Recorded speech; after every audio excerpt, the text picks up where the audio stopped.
Hello दोस्तों, स्वागत है एक बार फिर आप सभी का हमारे यूट्यूब चैनल लो समझ लो में। मैं प्रदीप कुमार आप सभी का स्वागत करता हूं। दोस्तों, हिंदी साहित्य की सीरीज को आगे बढ़ाते हुए आज हम लोग पढ़ेंगे 8वां पार्ट वीडियो। इसके पहले हम लोगों ने 7 पार्ट तक अच्छी तरह से कंप्लीट कर लिया है। जो भी छात्र उस वीडियो को नहीं देखें, हमारे चैनल के प्ले लिस्ट में जाएँ और वहाँ से उन सभी वीडियो को देख लें, या फिर डिस्क्रिप्शन में उन वीडियो का लिंक दिया हुआ है, वहाँ से भी वीडियो देख सकते हैं। अगर आपको इस वीडियो का पीडीएफ चाहिए तो पीडीएफ डिस्क्रिप्शन में मिल जाएगा, या फिर आप हमारा टेलीग्राम चैनल ज्वाइन कर लीजिए, वहाँ से भी आप पीडीएफ डाउनलोड कर सकते हैं। जो छात्र बीए प्रथम वर्ष में हैं, इस सीरीज को कंप्लीट कर लें। अगर आप इस सीरीज को कंप्लीट कर लेते हैं तो आप अपने एग्जाम में 100% स्कोर कर पाएंगे, यानी 100 में से 100 क्वेश्चन सही करके आएंगे। तो देरी न करते हुए चलिए हम वीडियो को स्टार्ट करते हैं। वीडियो को स्टार्ट करने से पहले हम बता दें कि जो भी छात्र हमारे चैनल पर नए व्यूवर्स हैं, यानी चैनल पर पहली बार आए हैं, तो चैनल को जरूर सब्सक्राइब कर लेंगे। अगर आपने चैनल को सब्सक्राइब किया है तभी हम जो भी वीडियो अपलोड करेंगे उसका नोटिफिकेशन आपको मिलेगा और अपनी तैयारी को आप बेहतर कर पाएंगे। आई होप कि आपने चैनल को सब्सक्राइब कर लिया होगा और वीडियो को अंत तक देखिए, वीडियो को पूरा देखिए। अगर आपको वीडियो पसंद आए, आपके एग्जाम के लिए हेल्पफुल हो, तो वीडियो को लाइक करना, अपने दोस्तों के साथ शेयर भी करना। ओके, तो चलिए हम क्वेश्चन को स्टार्ट करते हैं। इसके पहले वाले वीडियो में हम लोगों ने 350 क्वेश्चन तैयार कर लिया था। इसमें पढ़ेंगे 351 नंबर से। ओके, 351 नंबर से, किस नाम से पुकारी जाने वाली बहू सीधी साधी थी? देखिए, ये सभी क्वेश्चन जो हैं आपके पाठ्यक्रम में दिया हुआ है। सूखी डाली, हिंदी साहित्य में सूखी डाली है आपका एक अध्याय, जो उपेंद्र नाथ अश्क द्वारा लिखित है। सूखी डाली की विशेषता ये है कि एक संयुक्त परिवार की विशेषता को ये दर्शाती है, जिसमें एक दादा लगभग, जिनका नाम होता है मूलराज। क्या नाम होता है? मूलराज होता है। वो अपने पूरे परिवार को एक बरगद की वृक्ष की तरह समेटे हुए सीधे खड़े हैं। मतलब कहने का मतलब ये है कि पूरे संयुक्त परिवार को इकट्ठा लेकर चल रहे हैं, किसी को अलग नहीं होने देते, अपने जीते जी। ओके, यह सीरीज़ ख़त्म हो जाने के बाद हम आपको प्रत्येक चैप्टर का सारांश लेकर आएंगे, जो आपको विस्तार पूर्वक बताएंगे। अभी बहुत कम टाइम है आपके पास, इसलिए जो ऑब्जेक्टिव क्वेश्चन आपके एग्जाम में पूछे जाते हैं, पहले हम ऑब्जेक्टिव क्वेश्चन करा दे रहे हैं। ओके, क्वेश्चन है, किस नाम से पुकारी जाने वाली बहू सीधी साधी थी? इसमें 3 बेटे होते हैं दादा मूलराज के, और उनकी तीनों बहू होती हैं, बड़ी भाभी, मंझली भाभी, छोटी भाभी। ये तीनों की तीनों सीधी साधी होती हैं। तो 4 ऑप्शन हैं, बड़ी भाभी, मंझली भाभी, छोटी भाभी, उक्त सभी। तो जो ये तीनों भाभी जो होती हैं, ये तीनों सीधी साधी होती हैं। तो उक्त सभी यानी डी आपका करेक्ट ऑप्शन हो जाएगा।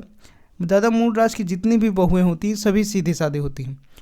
बाद में छोटी बहू जो होती है, जिसका नाम बेला होता है, तो वो कुछ दिन के लिए नाराज़ हो जाती है, फिर भी वो भी संयुक्त परिवार में रहना पसंद करती है लास्ट में। ओके, चलिए देखेंगे अगला प्रश्न। प्रश्न संख्या 352, दादा की पोती का क्या नाम था? बताना है, दादा की पोती का क्या नाम था? इंदुमती, बिंदु, इंदु, रानी। करेक्ट ऑप्शन हो जाएगा इंदु। तो सी आपका जो है करेक्ट ऑप्शन हो जाएगा। दादाजी की पोती का क्या नाम था? दादाजी का नाम है मूलराज। क्या नाम है? मूलराज। और उनकी पोती का नाम होता है इंदु। देखिए, सूखी डाली एकांकी में कुल 14 पात्र होते हैं। कितने? 14 पात्र होते हैं, जिसमें 5 पात्र पुरुष होते हैं, बाकी 9 पात्र स्त्रियां होती हैं। ओके, तो जो इंदु है ये दादाजी की पोती का नाम है, याद रखेंगे। चलिए देखेंगे अगला प्रश्न। प्रश्न संख्या 353, गांव के प्राइमरी स्कूल में बड़ी सफलतापूर्वक शिक्षा कौन पाई थी? बताना है कि गांव के प्राइमरी स्कूल में बड़ी सफलतापूर्वक शिक्षा कौन पाई थी? 4 ऑप्शन है, इंदु, भाभी, बेला, इनमें से कोई नहीं। करेक्ट ऑप्शन हो जाएगा इंदु। तो ए आपका जो है करेक्ट ऑप्शन हो जाएगा। इंदु कौन है? दादा मूलराज की पोती का नाम है इंदु, जो कि गांव के प्राइमरी में ही पढ़ी थी वो, और काफ़ी पढ़ने में तेज थी, जैसा कि इस कहानी एकांकी के माध्यम से बताया गया है। तो करेक्ट ऑप्शन हो जाएगा ए। आगे देखेंगे प्रश्न संख्या 354, दादा के छोटी पतोहू की शिक्षा थी। बताना है, दादाजी के छोटी पतोहू जो थी, जिसका नाम था बेला, उसकी शिक्षा क्या थी, एजुकेशन क्या थी, ये बताना है। सूखी डाली एकांकी में बेला सबसे पढ़ी लिखी दादाजी की पतोहू है। ओके, सबसे छोटी पतोहू है और सबसे पढ़ी लिखी है। तो उसकी एजुकेशन क्या थी, ये पूछा गया है। 4 ऑप्शन है आपके सामने, इंटरमीडिएट, ग्रेजुएट, पोस्ट ग्रेजुएट, उक्त सभी। करेक्ट ऑप्शन हो जाएगा ग्रेजुएट। तो बी आपका करेक्ट ऑप्शन हो जाएगा। ग्रेजुएट मतलब स्नातक, ग्रेजुएट मतलब परास्नातक, तो आपको ये पता ही है। तो उसकी शिक्षा थी ग्रेजुएट। दादाजी के छोटी पतोह की शिक्षा क्या थी? ग्रेजुएट, यानी स्नातक पढ़ी लिखी थी। इसका नाम था बेला। क्या नाम था इसका? बेला, जो कि परेश की वाइफ थी। परेश तहसीलदार होता है और उसी की वाइफ थी। इसी के आने से घर में हलचल मच गई और इसके दादाजी के घर में जो एक नौकरानी आप कह सकते हैं, जो काम वाली होती है, जो काम करने वाली होती है, 10 साल से, उसका नाम होता है रजवा। क्या नाम होता है? रजवा। तो वो दादाजी के घर में 10 साल से काम कर रही होती है। ये बेला के आने पर बेला बोलती है इसको निकाल दो। तो इसी के आने पर घर में थोड़ा हलचल मच जाता है। फिलहाल बाद में समझौता हो जाता है, दादाजी सबको इकट्ठा समझा देते हैं और वो परिवार संयुक्त परिवार की एक विशेषता बताती है। ओके, आगे देखेंगे। प्रश्न संख्या 355, सूखी डाली एकांकी में किसके आने पर घर में हलचल मच गई? जैसा कि हमने इसके पहले वाले क्वेश्चन में बताया था। 4 ऑप्शन है, छोटी पतोहू, इंदू, बेला, बड़ी भाभी। करेक्ट ऑप्शन हो जाएगा छोटी पतोहू। चाहे छोटी पतोहू कह लीजिए, चाहे बेला कह लीजिए, तो ये आपका करेक्ट ऑप्शन है। देखिए, छोटी पतोहू जो कि परेश तहसीलदार की पत्नी होती है, ये थोड़ा ज़्यादा पढ़ी लिखी होती है, ग्रेजुएट यानी स्नातक की होती है। तो इसके आने पर इसको अपने ससुराल का कोई भी काम अच्छा नहीं लगता था, तो ये हमेशा परेशान रहती थी। तो इसलिए इसको थोड़ा, इसके आने पर घर में थोड़ा हलचल मच गई। तो करेक्ट ऑप्शन क्या हो जाएगा? ए। देखेंगे अगला प्रश्न। प्रश्न संख्या 356, दादा के घर का बरामदा घर की स्त्रियों का क्या है? क्या है? ओके, तो ये है बैठने का स्थान, रंदेबू, हवा लेने का स्थान, उक्त सभी। जो दादाजी के घर का बरामदा है, दादा मूल राज का, तो स्त्रियों के लिए वो हवा लेने का स्थान है, यानी यहीं पर बैठकर सभी लोग हवा लेते हैं। तो सी आपका जो है करेक्ट ऑप्शन है। देखेंगे अगला प्रश्न। प्रश्न संख्या 357, दादा मूल राज का रंदेबू है। रंदेबू किसे कहते हैं? 4 ऑप्शन है, जिसमें दिन भर कोलाहल मचा रहता है, जिसमें घर की स्त्रियां धूप लेती हैं, चरखे काटती हैं, उक्त सभी। करेक्ट ऑप्शन हो जाएगा जिसमें स्त्रियां धूप लेती हैं। तो बी आपका करेक्ट ऑप्शन हो जाएगा। रंदेहू को मतलब होता है कि हाथा, जैसे घर के बगल में आसपास कोई जगह पड़ी हो आपका, तो वह हाथा बोला जाता है। देहात में भी बोला जाता है उसे हाथा ना, तो उसी को रंदेबू बोला जाता था। ओके, पहले दादाजी के इस एकांकी में उसी का नाम दिया है रंदेबू। तो चाहे आप हाथा कर लीजिए, चाहे रंदेबू। ओके, दादा मूल राज जी की उम्र होती है 72 वर्ष, जो एक संयुक्त परिवार को लेकर साथ चलते हैं। ये इनका कहने का मतलब ये है कि हम अपने जिंदगी, मतलब जब तक हमारी ज़िंदगी है, जब तक हम जी रहे हैं, तब तक अपने परिवार के कोई भी सदस्य को अलग होता हम नहीं देख सकते। तो यानी कहने का मतलब ये है कि एक परिवार को जोड़ करके चलना इनके इसी एकांकी का पूरा मूल उद्देश्य है। ओके, चलिए देखेंगे अगला प्रश्न। प्रश्न संख्या 358, दादा ने स्नानागार कहाँ बनवाया है? ये बताना है कि दादाजी मतलब दादा मूलराज, जो कि परिवार के सबसे बड़े सदस्य होते हैं, यानी आप कह लीजिए परिवार के मुखिया। ओके, तो इन्होंने स्नानागार कहाँ बनवाया है ये बताना है। 4 ऑप्शन है आपके सामने, बाहर के अहाते में, घर के अंदर, दरवाजे के कोने में, उक्त सभी। इसका राइट ऑप्शन हो जाएगा बाहर के अहाते में, यानी हाथे में बनवाया था। तो ये आपका जो है करेक्ट ऑप्शन है। स्नानागार का मतलब आप समझ ही रहे होंगे, जो नहाने का स्थान होता है। ओके, करेक्ट ऑप्शन क्या हो जाएगा? ए। आगे देखेंगे। प्रश्न संख्या 359, निरंतर थप थप की आवाज़ किसमें गूंजा करती है? बताना है, निरंतर थप थप की आवाज़ किसमें गूंजा करती है? घर में, बरामदे में, आंगन में, स्नानागार में। करेक्ट ऑप्शन हो जाएगा बी, बरामदे में। तो बी आपका करेक्ट ऑप्शन हो जाएगा। सूखी डाली एकांकी में दादाजी बताते हैं कि निरंतर हमेशा थप थप की आवाज़ जो आती है वो बरामदे से आती है। तो बी आपका जो है करेक्ट ऑप्शन हो जाएगा। देखेंगे अगला प्रश्न।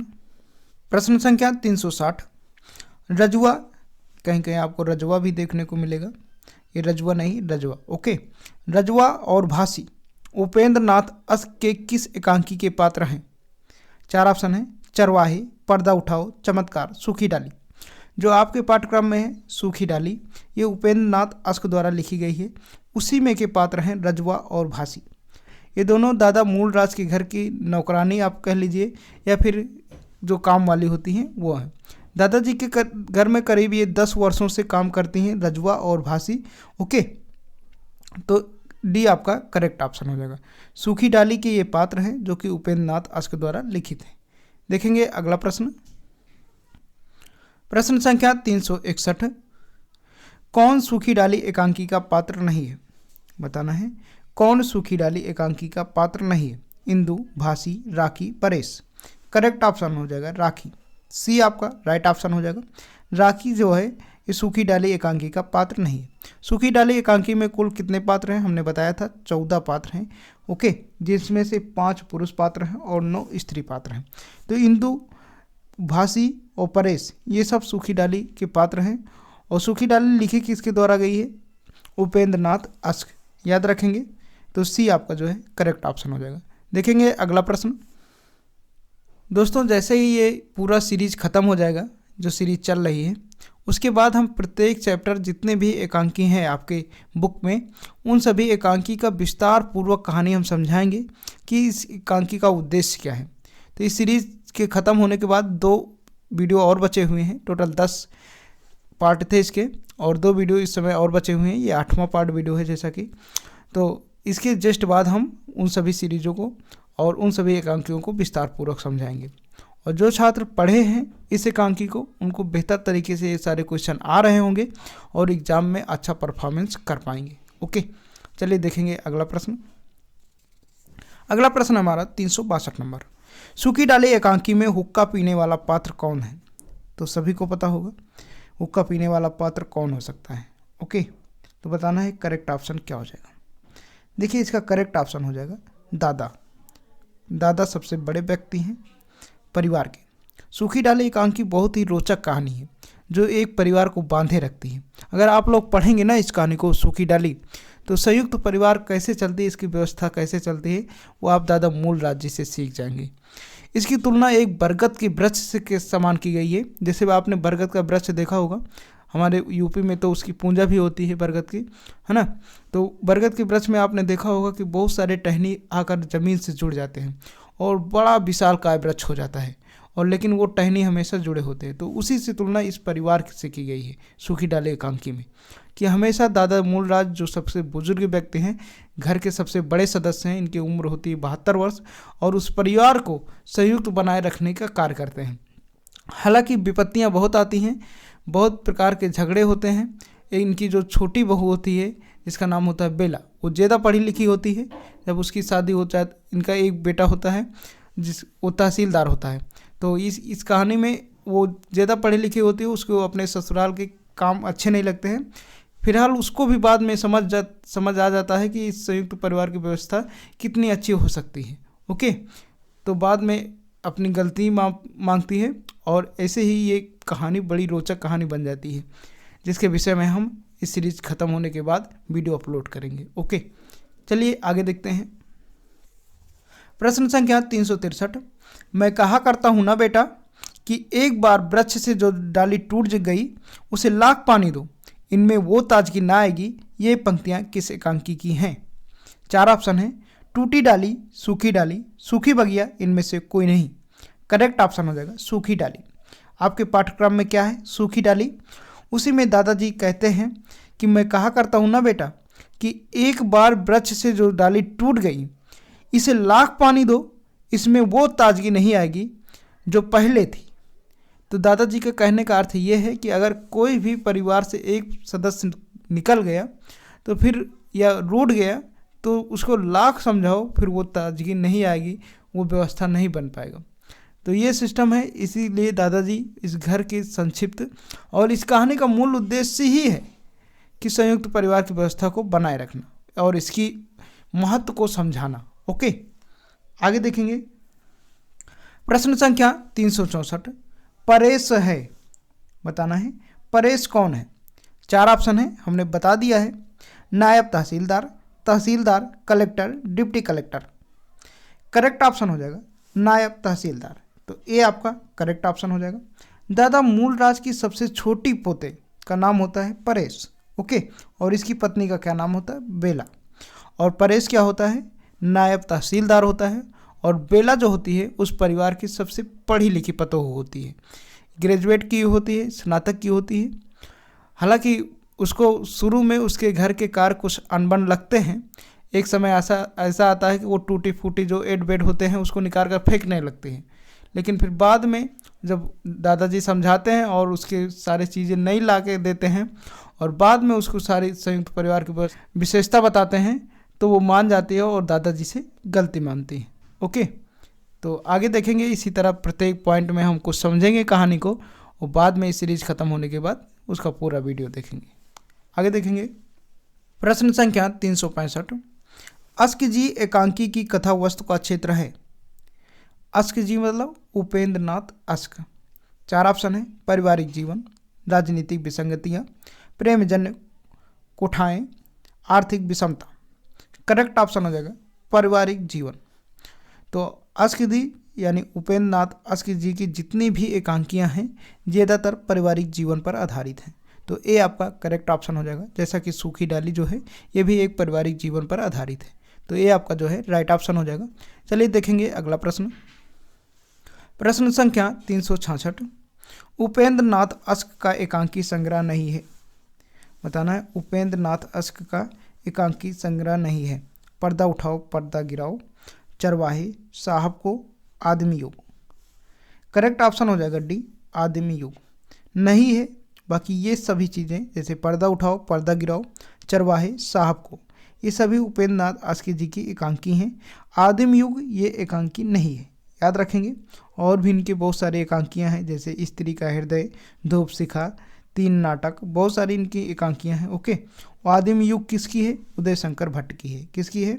उदय शंकर भट्ट। तो ये भी आपको याद रखना है, ये उदय शंकर भट्ट की है। देखेंगे अगला प्रश्न। प्रश्न संख्या 367। परेश पात्र है। स्ट्राइक एकांकी का, सूखी डाली का, भोर का तारा का, मम्मी ठकुराइन का। सभी को पता होगा, इजी क्वेश्चन है। करेक्ट ऑप्शन हो जाएगा सूखी डाली का, बी आपका करेक्ट ऑप्शन हो जाएगा। ये परेश ही क्या होता है? नायब तहसीलदार। तो ये भी आप याद रखना कि नायब तहसीलदार सूखी डाली एकांकी में कौन होता है? परेश। और इसकी पत्नी का नाम बेला होता है जो कि सबसे पढ़ी लिखी उस घर की सदस्य होती है। ओके, आगे देखेंगे प्रश्न संख्या 368। सूखी डाली नाटक में दादा मूलराज कितनी उम्र पार कर गए, अथवा दादा मूलराज की आयु कितनी है? जैसा कि हम कई बार बता चुके हैं, 4 ऑप्शन है 68 वर्ष, 60 वर्ष, 72 वर्ष और 70 वर्ष। करेक्ट ऑप्शन हो जाएगा 72 वर्ष। तो सी आपका राइट ऑप्शन हो जाएगा। दादा मूलराज की आयु कितनी है इस समय? 72 वर्ष, जो कि परिवार के मुखिया हैं, सदस्य हैं, जो इस संयुक्त परिवार को बांधे रखते हैं। तो सी आपका जो है करेक्ट ऑप्शन है। देखेंगे अगला प्रश्न। प्रश्न संख्या 369। सूखी डाली एकांकी में निम्नांकित विषय पर प्रकाश डाला गया है। एकल परिवार, शहरीकरण, ग्राम्य जीवन, संयुक्त परिवार। तो कई बार बता चुके हैं हम, करेक्ट ऑप्शन हो जाएगा डी संयुक्त परिवार। सूखी डाली एकांकी में किस विषय पर प्रकाश डाला गया है? संयुक्त परिवार। इस एकांकी का मूल उद्देश्य ही संयुक्त परिवार की विशेषता को बताना। तो डी आपका करेक्ट ऑप्शन है। देखेंगे अगला प्रश्न। प्रश्न संख्या 370। यह आज तुम कैसी जली कटी बातें कर रही हो, छोटी बहू से झगड़ा हो गया है क्या? सूखी डाली एकांकी में किसका कथन है? फिर से एक बार पढ़ेंगे। यह आज तुम कैसी जली कटी बातें कर रही हो, छोटी बहू से झगड़ा हो गया है क्या? सूखी डाली नाटक में किसका कथन है? बड़ी बहू, इंदु, छोटी बहू, छोटी भाभी। देखिए इसका राइट ऑप्शन हो जाएगा इंदु। इंदु कौन होती है? छोटी बहू की ननंद होती, छोटी बहू की ननंद, और दादाजी की पोती का नाम होता है इंदु, याद रखेंगे। और छोटी बहू कौन होती है? बेला, जो पढ़ी लिखी होती है। इससे और बेला से ज़्यादा लड़ाई होता है। ओके, तो वही दादाजी पूछ रहे हैं कि आज तुम कैसी जली कटी बातें कर रही हो, छोटी बहू से झगड़ा हो गया है क्या? तो बी आपका जो है करेक्ट ऑप्शन हो जाएगा। देखेंगे अगला प्रश्न। प्रश्न संख्या 371। विश्वनाथ मुरादाबाद किसके साथ गया था? राम प्रसाद, जगदीश प्रसाद, दिनेश प्रसाद, रमाकांत। तो करेक्ट ऑप्शन हो जाएगा बी जगदीश प्रसाद। विश्वनाथ मुरादाबाद किसके साथ गया था? जगदीश प्रसाद। ओके, तो बी आपका करेक्ट ऑप्शन हो जाएगा। आगे देखेंगे प्रश्न संख्या 372। उपेंद्र नाथ अस्क ने किस प्रकाशन गृह की स्थापना की? नीलाभ, राजकमल, अक्षर, ज्ञानोदय। करेक्ट ऑप्शन हो जाएगा नीलाभ। उपेंद्र नाथ अस्क ने किस प्रकाशन गृह की स्थापना की? नीलाभ। तो ए आपका जो है करेक्ट ऑप्शन हो जाएगा। आगे देखें प्रश्न संख्या 373। यथार्थवादी एकांकियों का जनक कहा जाता है। बताना है आप सभी को। यथार्थवादी एकांकियों का जनक किसे कहा जाता है? 4 ऑप्शन है आपके सामने। राजकुमार वर्मा, भुवनेश्वर, उदय शंकर भट्ट, उपेंद्र नाथ आस्क। देखिए इसका राइट ऑप्शन हो जाएगा भुवनेश्वर। ओके, तो बी आपका करेक्ट ऑप्शन हो जाएगा। यथार्थवादी एकांकियों का जनक किसे माना जाता है? भुवनेश्वर को। याद रखेंगे, बी आपका जो है करेक्ट ऑप्शन होगा। देखेंगे अगला प्रश्न। प्रश्न संख्या 374। सूखी डाली एकांकी में दादा मूलराज अपने परिवार की तुलना किस वृक्ष से करते हैं? तो बताना है, 4 ऑप्शन है, हमने बता भी दिया है। जामुन, पीपल, नीम, वट। करेक्ट ऑप्शन हो जाएगा वट। डी आपका करेक्ट ऑप्शन हो जाएगा वट।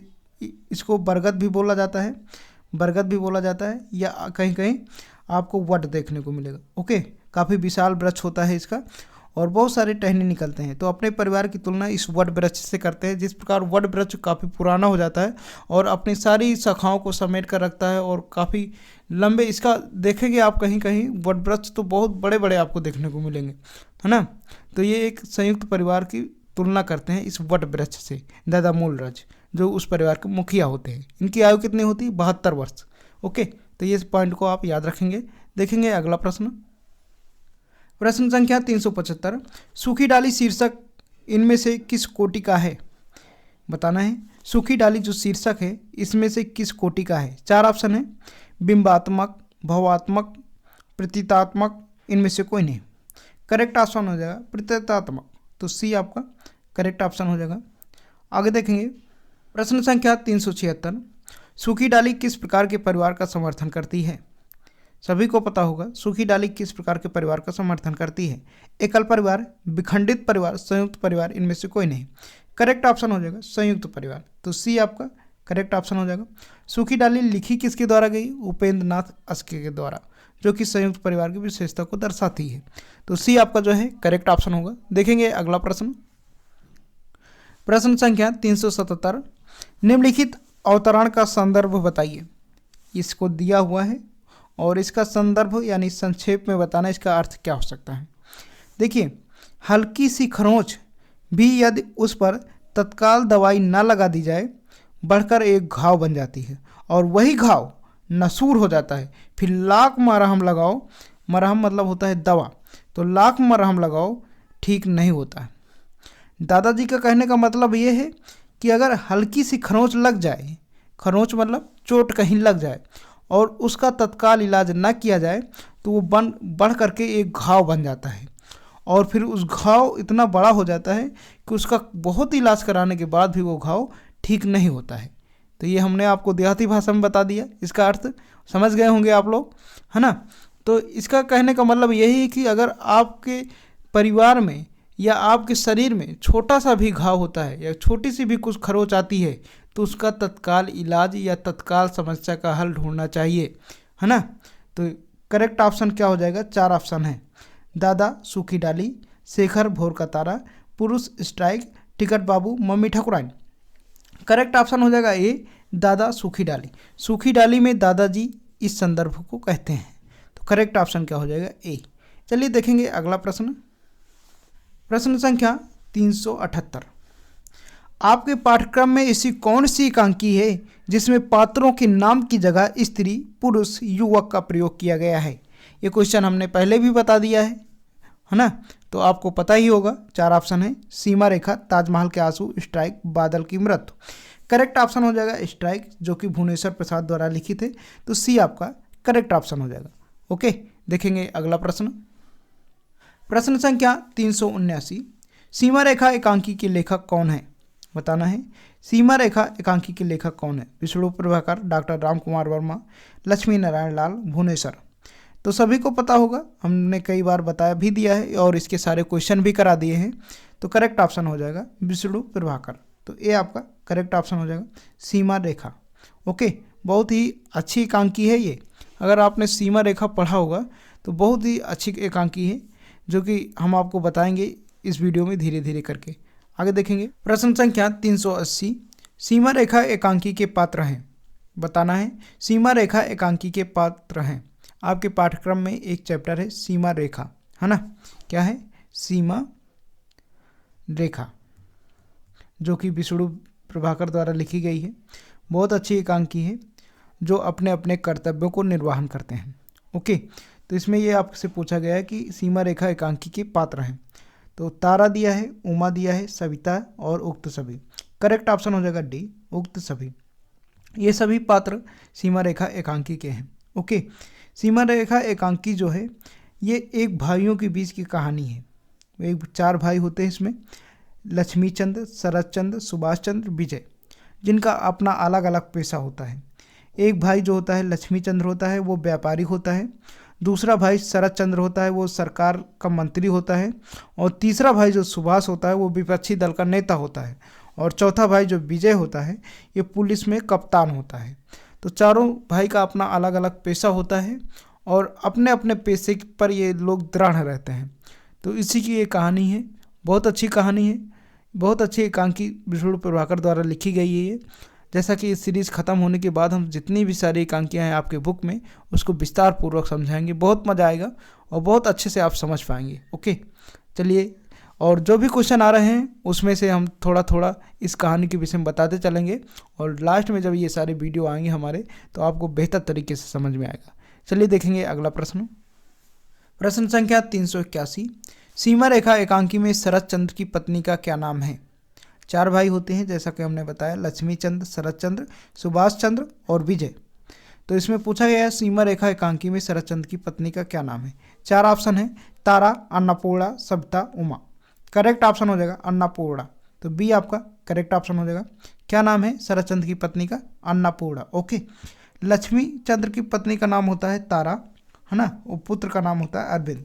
शरद चंद्र की पत्नी का नाम होता है अन्नपूर्ण, और सुभाष चंद्र की पत्नी का नाम होता है सविता, और विजय की पत्नी का नाम होता है उमा।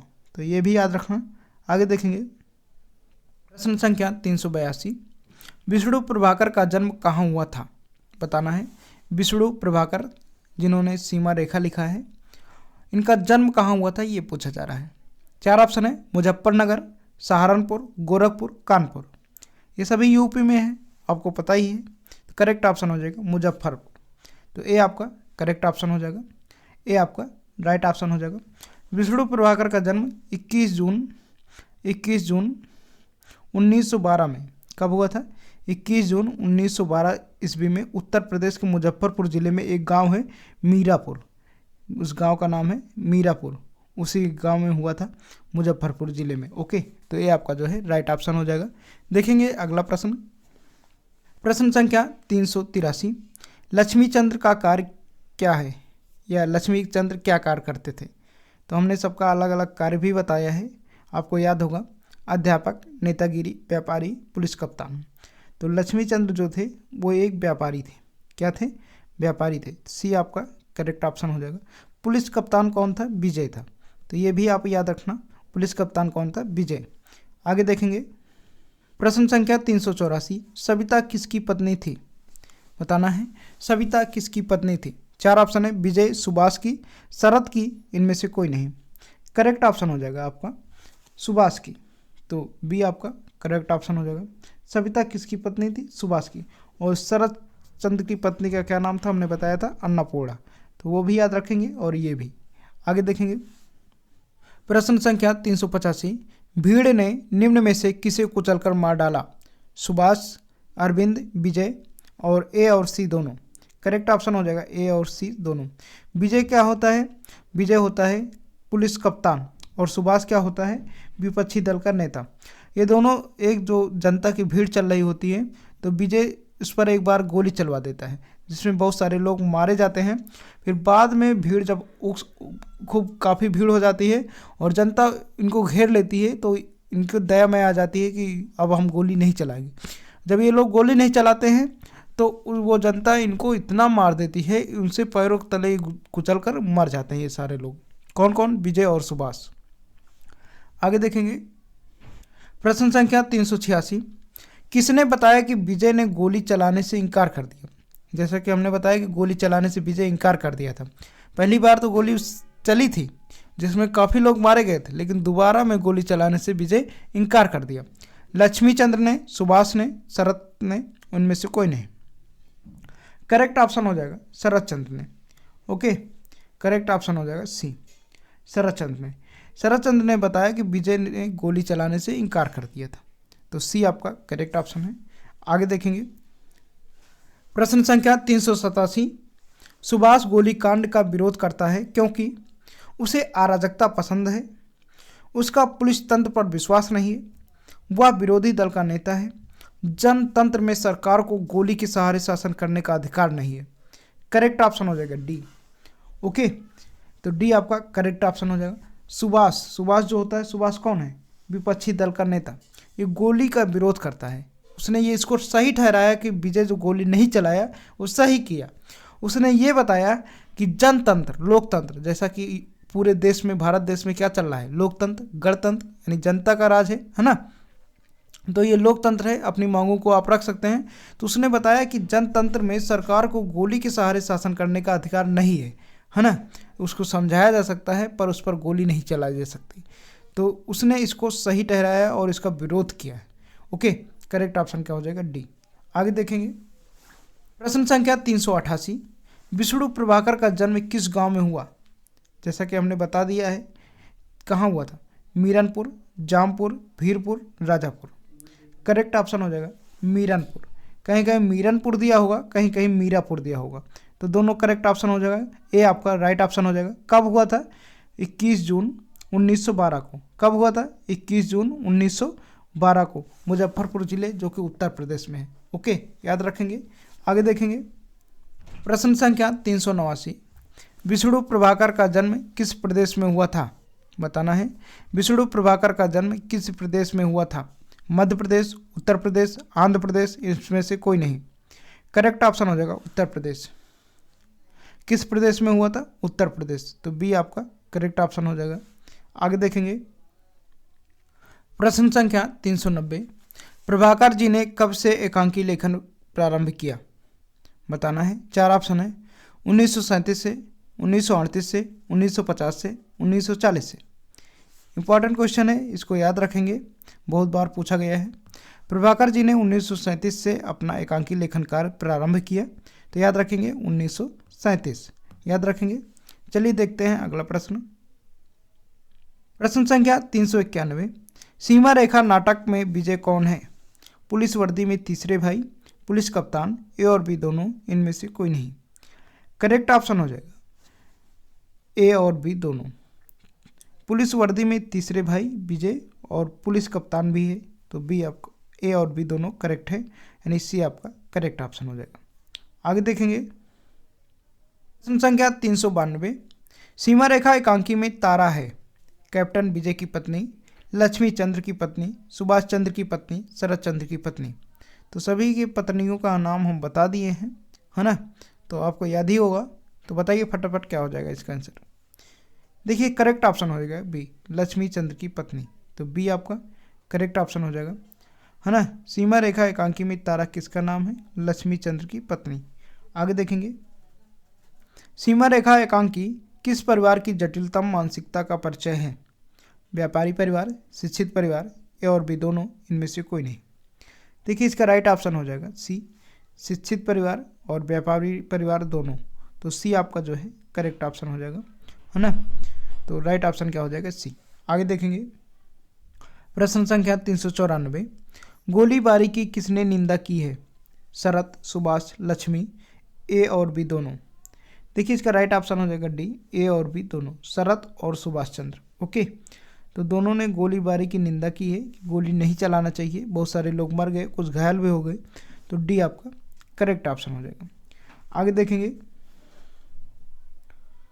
प्रश्न संख्या 395, निम्न में से किसका पुत्र गोलीबारी में मारा गया अथवा सीमा रेखा में किसके बेटे को गोली लगती है? लक्ष्मी, शरद, विजय, सुभाष। देखिए करेक्ट ऑप्शन हो जाएगा ए, लक्ष्मी। ओके, लक्ष्मी चंद्र के बेटे को गोली लगती है किसमें? सीमा रेखा एकांकी में। आगे देखेंगे प्रश्न संख्या 396, मैं दोषी नहीं हूँ और उपचेतना का छल एकांकी की लेखक है। बताना है कि मैं दोषी नहीं हूँ और उपचेतना का छल एकांकी के लेखक कौन है? डॉक्टर राम कुमार वर्मा, उमाशंकर भट्ट, विष्णु प्रभाकर, जगदीश चंद्र माथुर।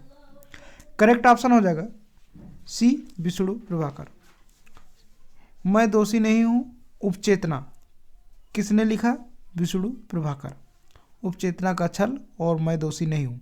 ये विष्णु प्रभाकर द्वारा लिखी गई एकांकी है।